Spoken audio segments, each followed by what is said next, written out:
दोस्तों, मेरे चैनल को जरूर सब्सक्राइब करें। आपका बहुत बहुत धन्यवाद। सुंदरबन के जंगल में एक ठग सियार रहता था। वह बहुत ही निकम्मा और कामचोर था। हमेशा इसी जुगाड़ में रहता कि कहीं कोई मुर्गा मिले जिसे मूर्ख बनाकर उसके साथ ठगी की जाए। एक दिन अरे बंदर भाई, कल रात में मैंने आपको सपने में देखा। अरे रहने दे सियार, तू अपना सपना अपने पास रख और मुझे जाने दे। ऐसा बोलकर बंदर चला गया। धीरे धीरे सारे जानवर सियार की हरकत को जान चुके थे, इसलिए कोई भी जानवर उसकी बातों में नहीं आता था।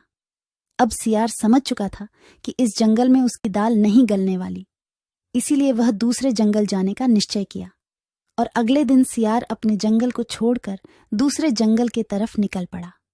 दूसरी जंगल में पहुंचते ही दिन भर जंगल का जायजा लिया और शाम होते ही एक गधे को देख उसके पास गया और रुककर बोला, गधे भाई, मैं इस जंगल में नया आया हूँ और शाम भी ढल चुकी है। क्या मुझे एक रात रुकने के लिए आपके पास शरण दे सकते हो? हाँ हाँ, क्यों नहीं। अभी तो तुम इस जंगल में नए हो और हमारे लिए मेहमान हो, और मेहमान तो भगवान के समान होते हैं।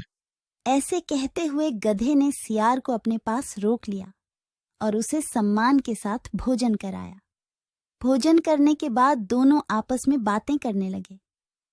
सियार ने गधे से बोला, अरे गधा भाई, इस जंगल में पीपल के पेड़ के पास एक तालाब है, जानते हो उसके बारे में?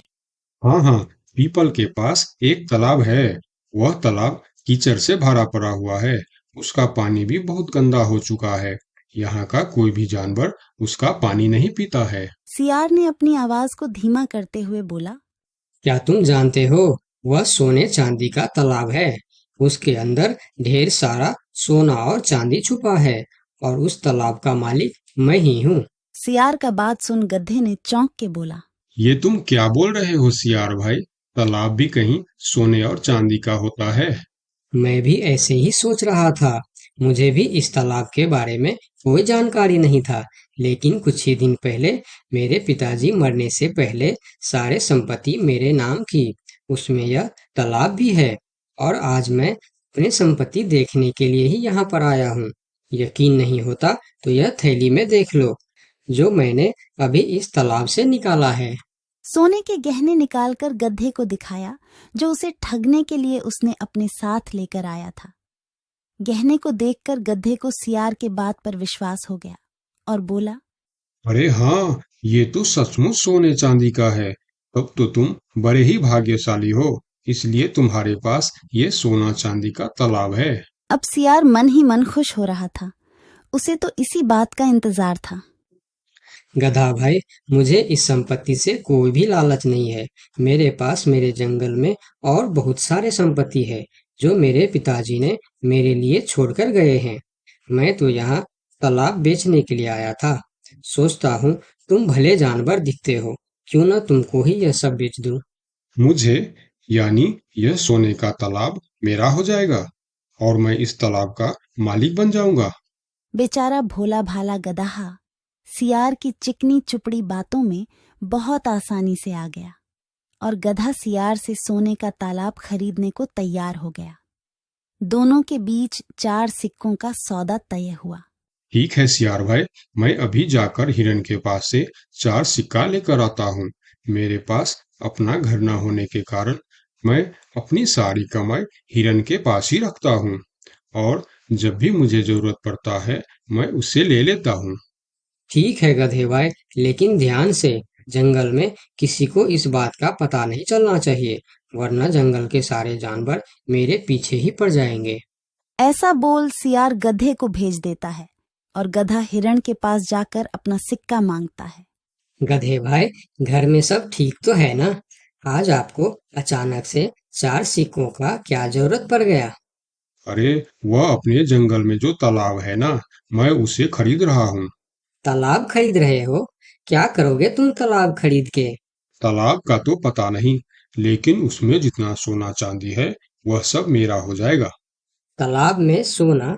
ये तुम क्या बोल रहे हो भाई? मुझे तो कुछ भी समझ में नहीं आ रहा है। मुझे डर है कि तुम कहीं कोई परेशानी में ना आ जाओ। देखो, तुम मुझसे कुछ भी मत छुपाओ। क्या बात है, साफ साफ बताओ मुझे। हमारे जंगल में एक बहुत ही अमीर सियार आया है। ढेर सारी संपत्ति है उसके पास। और तो और हमारे जंगल में जो तालाब है ना, जिसे हम लोग गंदा नाली समझकर उसका पानी भी नहीं पीते हैं, उस तालाब में ढेर सारा सोना और चांदी है। उसने तो मुझे उस तालाब से सोने का गहना भी निकाल कर दिखाया है। उसी तालाब को मैं खरीद रहा हूँ। हम दोनों के बीच 4 सिक्कों का सौदा हुआ है। मुझे तो वह सियार मूर्ख ही मालूम पड़ता है, जो इतने सस्ते में सोने का तालाब बेच रहा है। मूर्ख वो नहीं, मूर्ख तुम हो। भला तालाब भी कोई सोने चांदी का होता है? अरे गधा भाई, तालाब से पानी निकलता है, सोना नहीं। मैं भी ऐसे ही सोच रहा था, परंतु उसने मुझे सोने निकाल कर भी दिखाया। गधे भाई, मुझे वह कोई ठग मालूम पड़ रहा है, जो तुम्हारे आंखों में धूल झोंक कर तुम्हें झांसा दे रहा है। मैं एक तरकीब बताता हूँ, जिसे दूध का दूध और पानी का पानी हो जाएगा। कौन सा तरकीब हिरन भाई? तुम ऐसा करो, उस सियार से बोलो कि मेरा हिरन भाई ने कहा है कि लिखा पढ़ी होगा तभी मैं उसे 4 सिक्का दूंगा, और अगर बिना लिखा पढ़ी से ही काम हो जाता है तो मैं सिर्फ एक ही सिक्का दूंगा।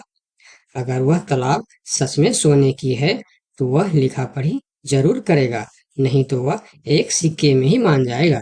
हिरण की बात सुनकर गधा हाँ में सिर हिलाया और सिक्का लेकर सियार के पास पहुंचता। सियार भी गधे के आने के इंतजार में उतावला हो रहा था। गधा पहुंचते ही सियार से बोला, सियार भाई, मेरा हिरन भाई ने कहा है, यदि आप लिखा पढ़ी के लिए तैयार हो तो मैं आपको 4 सिक्का दूंगा, वरना बिना लिखा पढ़ी के आप एक सिक्का ले लो और मुझे यह तालाब दे दो। सियार ठग किसी तरह से जल्दी करके सिक्का लेकर वहां से जाना चाहता था। वह बोला, अरे गधे भाई, तुम बड़े अच्छे और भले मालूम पड़ रहे हो, तुमसे क्या लिखा पढ़ी कराना। चलो, तुम एक ही सिक्का दे दो। अब गधे को समझने को कुछ बचा ही नहीं था। गधे को समझ में आ गया कि सियार उसको ठगना चाहता है। ठीक है सियार भाई, कोई भी शुभ कार्य करने से पहले मुंह मीठा करना जरूरी होता है। मैं अभी लड्डू लेकर आता हूँ, आप यहीं रुको। गधा जंगल से 2-3 जानवरों को बुला लाया और सियार की जमकर धुनाई कर दी। किसी तरह सियार वहां से जान बचाकर भाग